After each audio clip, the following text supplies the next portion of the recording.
Welcome in, everybody, to Betting Pros. It's time to place your bets. It is me, Joey P, Joe Pizzapia, and it's time to take a look at UFC 300 and who better to talk about the tale of the tape and who better to break down all these fights from a wagering perspective than our good friend Mike Iurato from Mad Lab MMA. You can follow him on X at Mad Lab MMA, and of course, head over to madlabmma.com. Easy as that. We've got a great UFC card ahead of us this weekend, and I can't wait to break down the fights with Mike. Yeah, this is a great fight. I mean, it's an amazing fight. When you look at it, you kind of wish you knew both of these guys were both at 100. You know what I mean? But I'm a firm believer in, your genetics really play the biggest part in your injury recovery. You can have the greatest surgeon in the world, and he does. He has the surgeon that did Aaron Rodgers' Achilles, so he's in great hands. But at the end of the day, your body tells you how you heal. And the average time to heal from this injury is 12 months. So you got to remember, if this guy's coming back on 9 months, he had to injure the Achilles, and then he had to recover, and then he had to actually have some sort of a camp. So I'm really not sure what Jamahal Hill we're going to get here. So when you look at these odds, to me, that you're getting a guy in Alex Pereira who is a world-class kickboxer. The guy has I call the death touch. The guy just knows where to put it on you, when to put it on you. And my concern in this fight is the leg kicks. This is a guy who has nasty, nasty low kicks. Jamahal Hill is known to be a switch fighter. He switches on southpaw. He switches off. How is he going to handle that? And when he does get that first sting in that Achilles, is he going to think that it's maybe from that first kick? Those kicks are so heavy, or is he going to start worrying about that Achilles, start backing that foot up and realizing, like, I either got to be all the way in or all the way out? Because if he's in the mid range, that leg's going to get picked apart. So I'm leaning towards the champ here, and I think the odds are, they're tightening up. It's about minus 120 right now, I believe, for Poatan. I do like that bet. It's probably on a card like this where there's so many great bets. It's not one I'm rushing to the window for, but if I had to choose a side, I would take the champ. Well, it's interesting too, because as you said, you got Periera at minus 140, 120 in some other spots, Hill at plus 10. So it's actually pretty tight. Interesting too. You're looking at the reach, the size, the weight class, everything is so tight with these guys too, in terms of physicality. So maybe a little bit closer than we realize, but obviously Periera has been just incredible for the last year or so. Let's go to the next bout here. Justin Gaethje and Max Holloway. A lot of people are looking forward to this one on the card. When this one was announced, a lot of people are very excited. Holloway, you're getting around plus 138. Justin Gaethje at minus 178. Gaethje, obviously the favorite for a reason here, but I think a lot of people feel like this could be one of those that does go to a draw, even because these are two prime fighters in their prime. So when you're looking at this fight, what stands out to you between Holloway and Gaethje? So I think a lot of people are looking at Holloway's last fight when he first came up, and he didn't look that great. He was a little out of shape. He had to put on this weight in about 5 weeks, which that's not good weight. There's a big difference between putting on quality mass and crappy mass, and he put on a lot of crappy mass for that fight. He was getting bullied around. He looked a little smooth in the cage, but at the end of the day, it's still Max Holloway.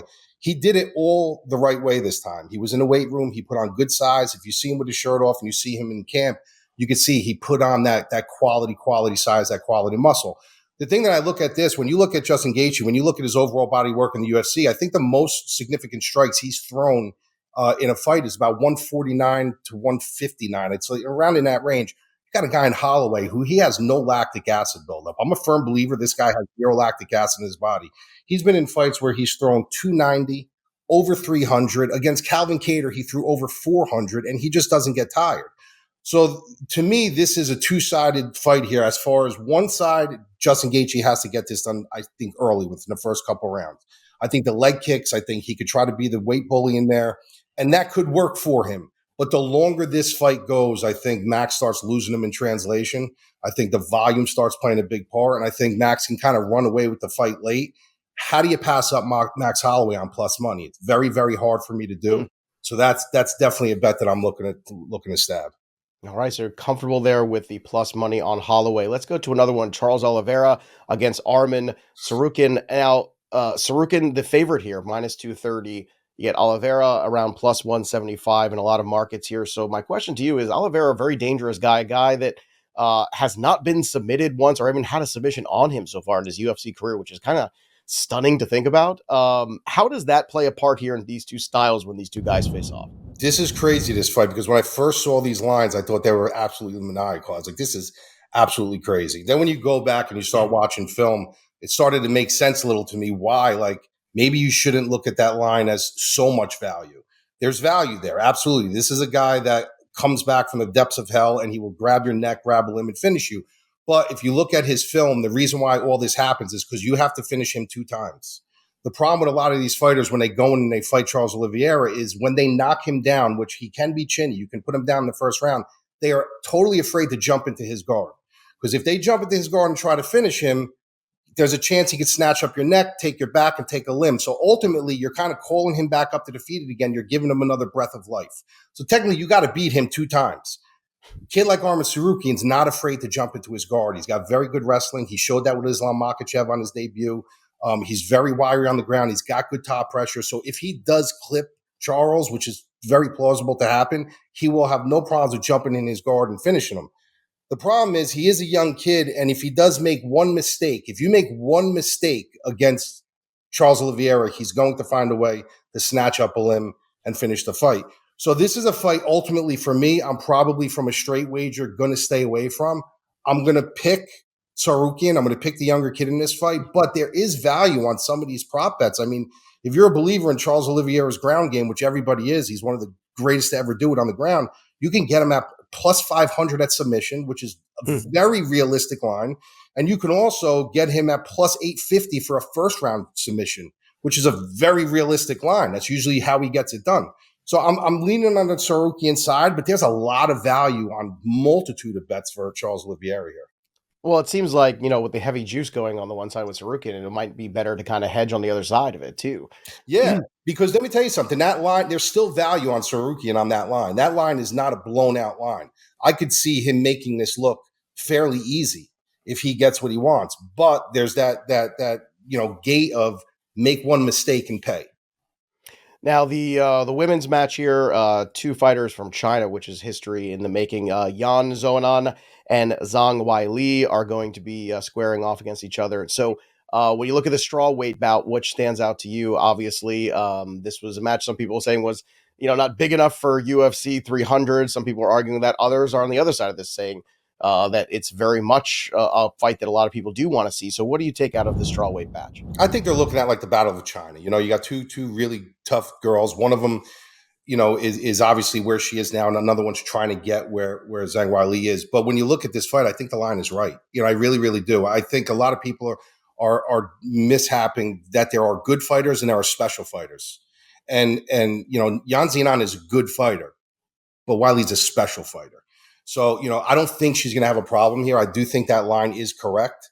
It's nothing that you're going to run to the window for at them kind of odds. If you wanted to tie her into a couple parlays or stuff like that, I know there's the knockout prop that's, sitting around even money a little bit more. But when you have the general public rushing to the window on a prop bet, I tend to stay away from them because sometimes to me that's a little trappy.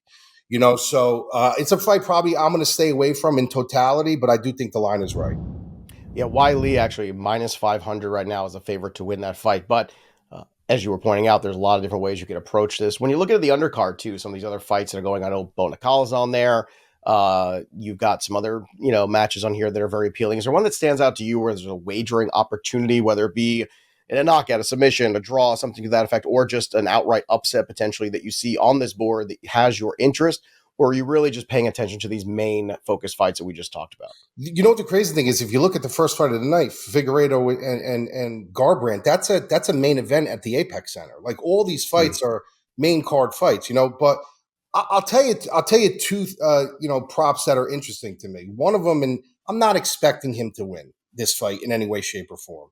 But if you're a dog hunter and you understand that this is the fight game and anything can happen, Bo Nickal should run over Cody Brundage easily. But listen, a fight is a fight. Right shot, right spot, right time. Cody Brundage at plus 3,000 first round KO. You want to throw a little stab on that? Like I wouldn't hate you. That's one. Well, even to win outright, he's plus 1,000. So even if you don't want to go too at the end crazy, of the day, a fight is a fight is a fight. Anything can happen. We know what they're doing with Bo. They're trying to get him over the top. Like they say in WWE, get him over the top. That's what you're trying to do. But I don't hate it. Like that's something. If you wanted to throw $10, $20 on Brundage plus 3,000 first round KO, just to have a little fun. Well, Like, sometimes those are the most dangerous, aren't they, Mike? When you talk about because like you're always looking ahead instead of looking in front of you. I feel yeah, like those are yeah. the fights. And that's old school Mike Tyson, Buster Douglas kind of stuff, where you're just not paying too much attention. You're thinking about the next fight. And the next thing you know, you're on your back. So I think that's one to really keep an eye on too. I would agree with you on that one, Mike. Obviously, this card UFC 300 historic as well. Is there a UFC bout for you after all these years that really stands out to you that was like, this was my all-time favorite. This was the one that really put me over the top that I love UFC. Just kind of curious because it does feel like we're in that range where, 300 of these, we're looking back a little bit. Is there a certain card that stands out to you or a certain main event I that mean, there always were will have so a special many, place in but your I heart? was always I was always like a violence guy. I like the violence. Like when you get guys like Rory McDonald versus Robbie Lawler, when at the end of the round they both